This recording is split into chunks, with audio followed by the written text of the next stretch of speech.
headlines of this hour on VTV News. Prime Minister encouraged U.S. businesses to increase investment in Vietnam.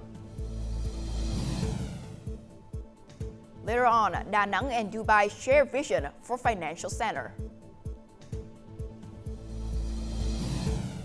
In the world news, U.S.-Ukrainian presidential meeting ends without agreement.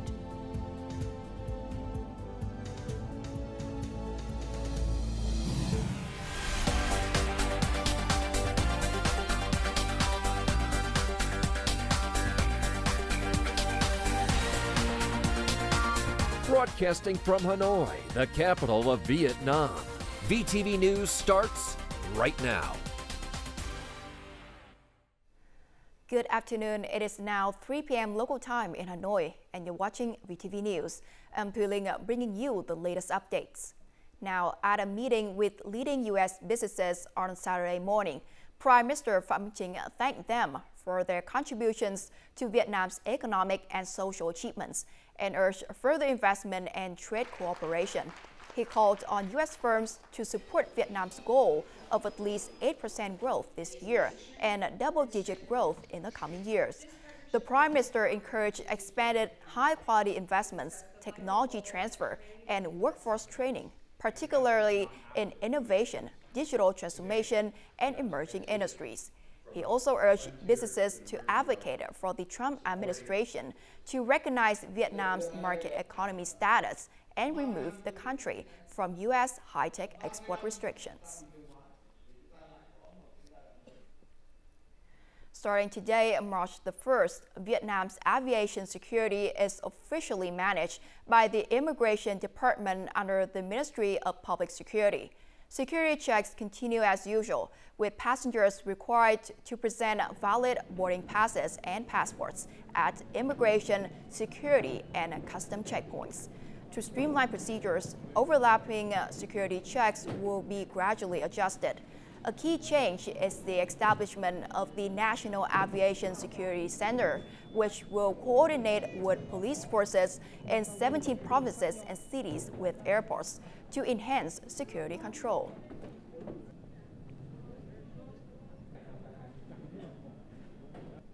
No. March the 1st is also the day that private enterprises with overdue tax debts of 50 million Vietnamese dong, or $1,900 or more, for over 120 days will be temporarily banned from exiting or entering Vietnam. For legal representatives of companies or cooperatives, the threshold is 500 million Vietnamese dong, or $19,500. Additionally, Vietnamese emigrating abroad, overseas Vietnamese, and foreign nationals with overdue tax payments will also face asset bans until they fulfill their obligations. Tax authorities will notify individuals electronically or via their official website. If debts are not settled within 30 days, the exit bans takes effect. Once taxes are paid, immigration authorities will lift the ban within 24 hours of receiving confirmation from tax authorities. Dubai sees great potential and opportunities for cooperation with Vietnam in developing an international financial center. A representative of the Dubai International Financial Center affirmed this during recent discussions with Da Nang leaders, who are currently on a working trip to Dubai. The purpose of this meeting is to share visions on building financial hubs. With an area of just over 100 hectares, this financial hub has attracted nearly 7,000 global enterprises and financial institutions. From here, investors can connect to exchanges across 3 continents, linking with major financial centers such as New York, London, Singapore, and Hong Kong, China. The plan to establish international and regional financial centers in Ho Chi Minh City and Da Nang is also generating significant interest here. We know that the United Arab Emirates is now Vietnam's largest trading partner in the Middle East. This demonstrates the strong ties between the two countries. It also excites investors, encouraging them to explore more opportunities arising from this connection. Dubai is one of the most open financial markets in the world. Many valuable lessons have been shared during meetings with the leaders of Da Nang, ranging from the development of specialized legal frameworks to the management of digital asset exchanges. Most importantly, the center has close to it good English-speaking schools, good residential places that is safe and secure. They want to see an airline that is connected to the rest of the world where you can travel easily.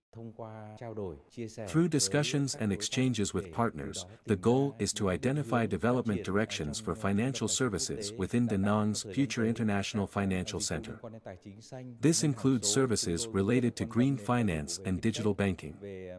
There is also strong interest in fintech and digital assets.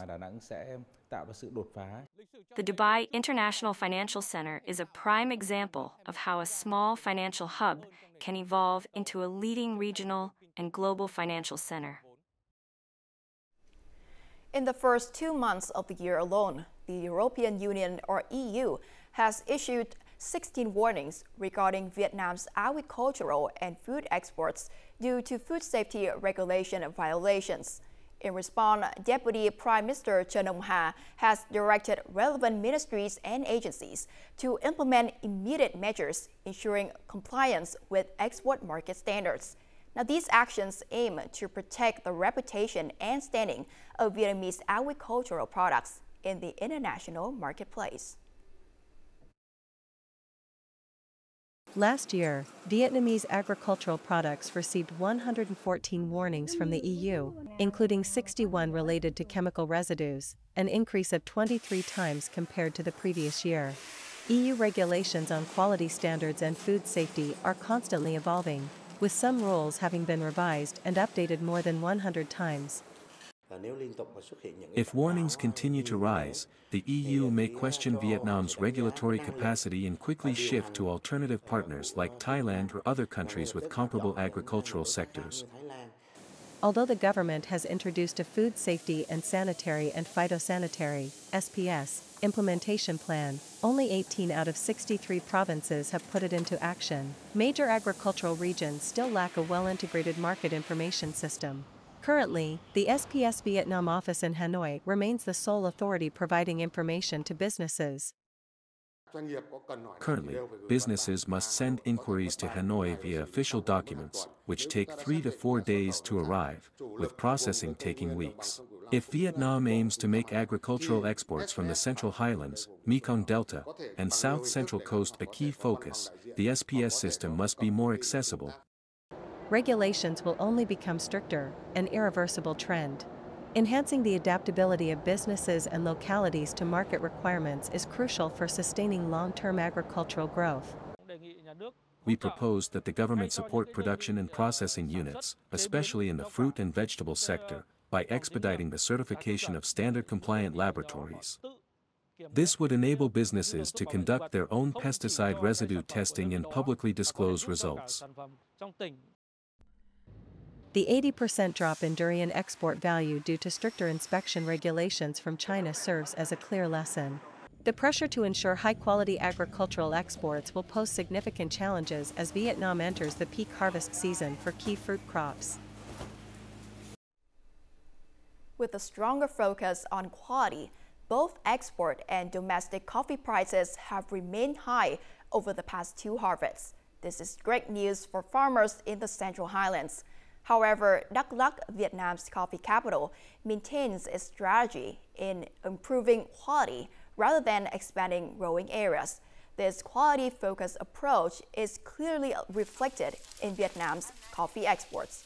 According to the Vietnam Coffee Cocoa Association, in the first 15 days of February, coffee export value surged by 133% to nearly $417.7 million, following global price increases. From January to mid-February, Vietnam exported 215,000 tons of coffee, generating over $1.1 billion. while export volume fell by 23% year-on-year. Export value rose by more than 36%.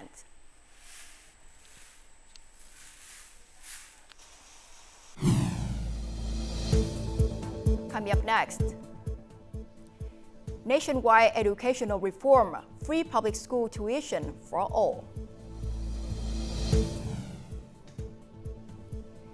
And Hanoi pilots restriction vehicles with over 16 seats in the old quarter.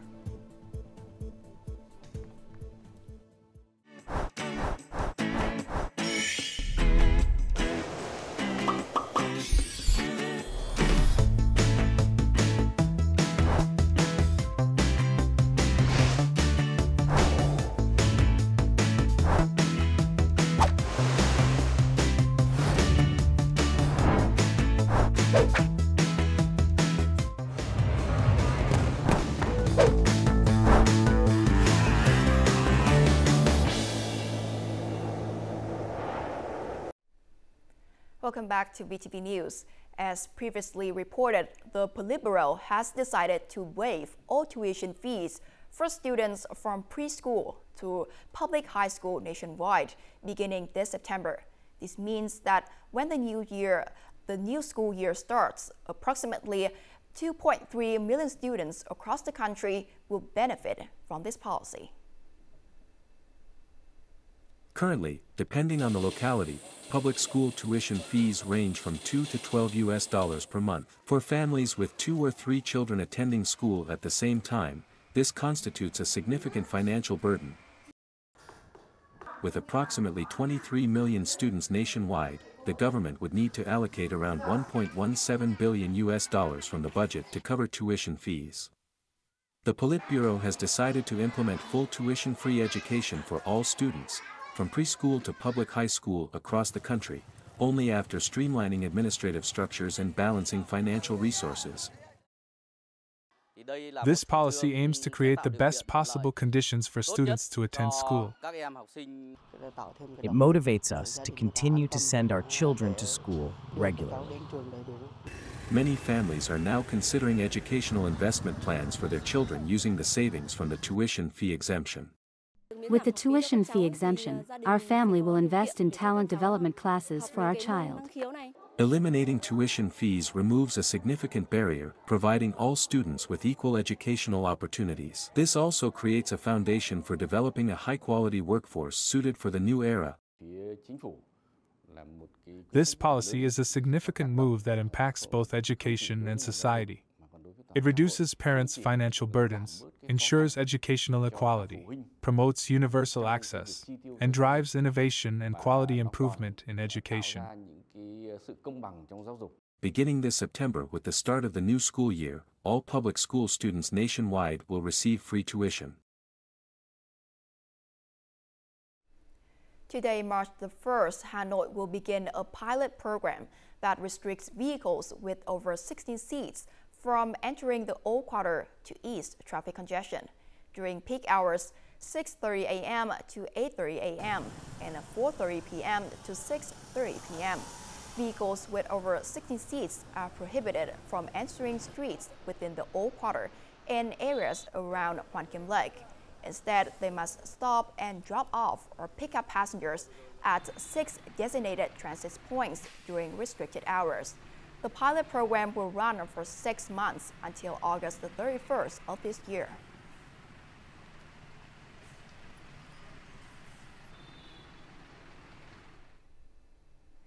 Traffic accidents and violations have dropped significantly in just 2 months after the implementation of Decree 168.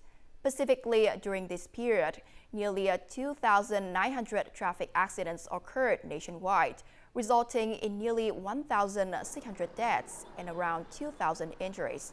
This marks a decrease in all 3 key indicators: the number of accidents, fatalities, and injuries, compared to the same period last year. Alcohol-related violations have also dropped by nearly 46%, while overloaded vehicles violations have decreased by up to 50%.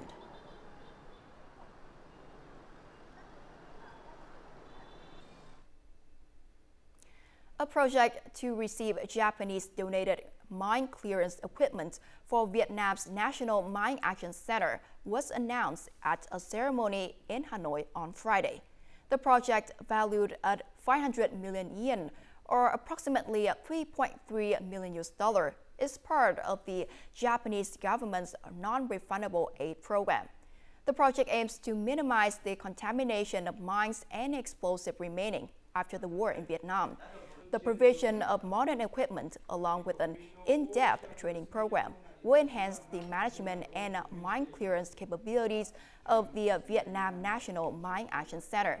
From 2010 to 2016, Japan provided $5.5 million in funding, reaffirming the country's strong commitment to supporting Vietnam in overcoming the consequences of war and promoting sustainable development.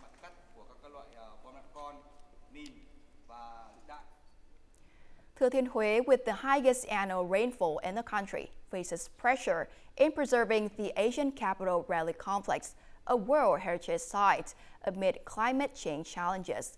The flexible application of folk knowledge combined with modern technology is the approach Thừa Thiên Huế is adopting to restore and preserve its heritage. For the first time, 3D scanning technology was employed in the restoration of Thái Hoa Palace to preserve its original features and create a digital archive of the project details. This provides a reliable basis for precise comparisons during the restoration process. Along with traditional painting, we must use technology. For example, we now install an anti-termite system with pipes running along the columns to periodically inject chemicals. Hue's heavy rains have damaged the tiles of the relic. The glazed tiles have been repeatedly restored, but their quality remains poor. In 1993, the Hue Monuments Conservation Center restored the tiles using a lead-based glaze with a melting temperature of around 800 degrees Celsius. This temperature didn't ensure the tile's integrity, causing leaks when water seeped in over time. Later, we proposed switching to a cyclic glaze with cyclic acid, which has a melting temperature of about 1200 degrees. When we raise the temperature of the tiles to 1200 degrees Celsius, the two layers of glaze and clay melt and solidify simultaneously as the kiln stops. We also use new technology to make it waterproof and wear-resistant. By combining traditional folk knowledge with new technology, Thái Hoa Palace has been revived after 3 years of restoration, restoring its Nguyen Dynasty appearance. This approach will also be used by the Hue Monuments Conservation Center to preserve heritage against climate change. In a small alley in Đông Đa District, Hanoi, a man has spent the past 2 years molding miniature motorbikes from clay, transforming his passion into art. From everyday models to high-end large displacement bikes, he meticulously crafts each one with incredible detail.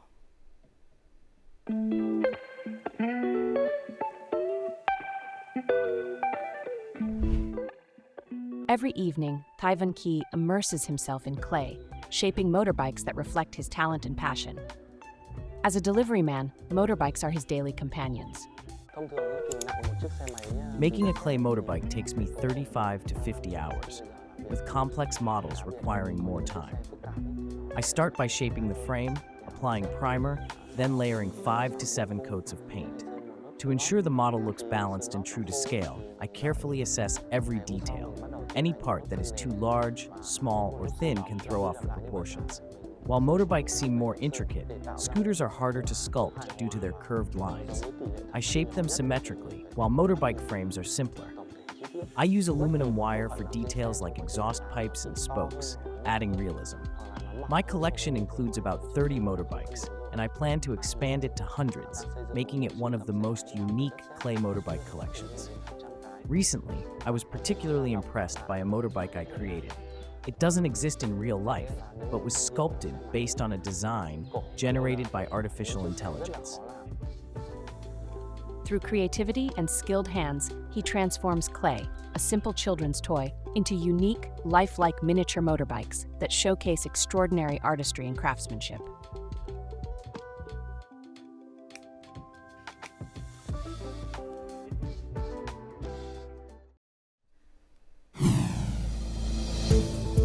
Coming up next in a world news.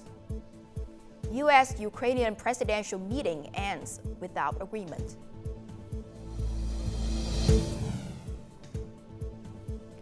In Thailand to repatriate thousands more Myanmar scam center workers.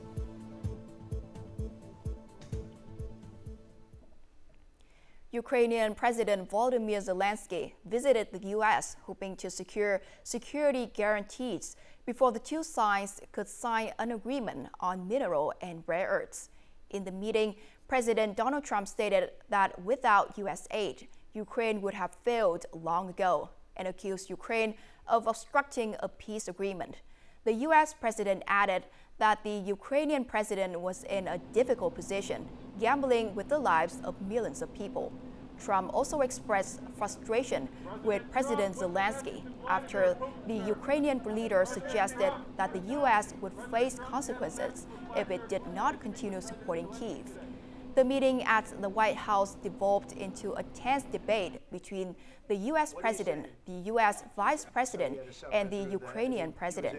The tension was so high that both sides canceled the subsequent press conference, and the signing of the agreement was postponed.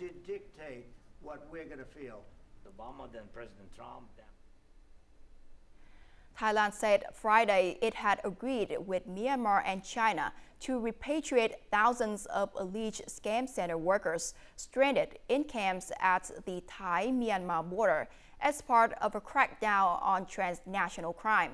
Some 5,000 Chinese nationals will be sent home at a rate of 1,000 a week starting next week, Thai Foreign Ministry spokesman Mikondesh Balankura told reporters. Cyber scam operations have thrived in Myanmar's lawless border areas for several years.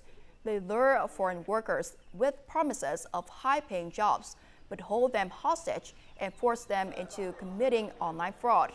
Under pressure from key ally Beijing, Myanmar has cracked down on some of these compounds, freeing around 7,000 workers from more than 2,000 countries.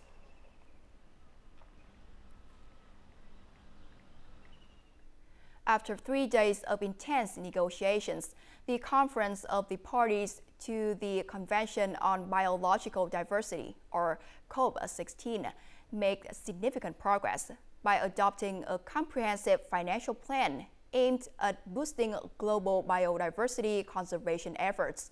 The conference set an ambitious target of mobilizing $200 billion per year by 2030 from various sources to protect nature. A key highlight was the launch of the Kali Fund, a new financial mechanism that draws funding from the private sector, particularly businesses involved in commercializing data on genetic resources. The fund pledged to allocate at least 50% of its resources to support indigenous peoples and local communities, recognizing their crucial role in safeguarding biodiversity.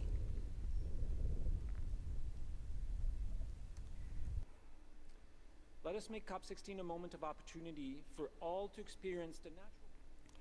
With Japan's dwindling working-age population causing a severe shortage of care workers, the country is turning to robots for a solution. A Japanese university has designed an artificial intelligence or AI-driven humanoid robot called iRect to perform critical care tasks for older people, such as changing diapers and preventing bare sores. More on this to follow. As an aging population in Japan causes a severe shortage of care workers, researchers hope iRect can ease the problem. It is an AI-driven humanoid robot designed to carry out tasks for elderly people who need critical care, such as changing diapers or preventing bed sores. As we are entering a super-aging society and the birth rate is declining, we will need robots' support in providing medical and elderly care and in our daily lives. Unfortunately, the current robot technologies are still in a premature stage when it comes to interacting with people and supporting them. The ultimate goal of our project is to somehow achieve that. Sugano says iRect can make physical contact with people safely and adjusts its actions in response to spontaneous human moves. This care facility in Tokyo is already experimenting with various smart devices to help reduce caregivers' burden. Its COO, Takashi Miyamoto, says a chronic labor shortage in the elderly care sector will likely only get worse. He believes the days when robots will work alongside human caregivers are, quote, certain to come. If such a robot were really created, I think it would be very helpful to us in the field. However, I'm a little bit worried that the warmth generated from human interaction between residents and caregivers and the subtle communication, such as reading the room and understanding the situation, might be difficult to replicate. Sugano hopes AIREC can start to be put into actual use in various occasions by 2040. And by 2050, he hopes it will be able to work independently at a nursing care facility or even conduct medical operations with doctors. Now, let's have a look at the weather forecast.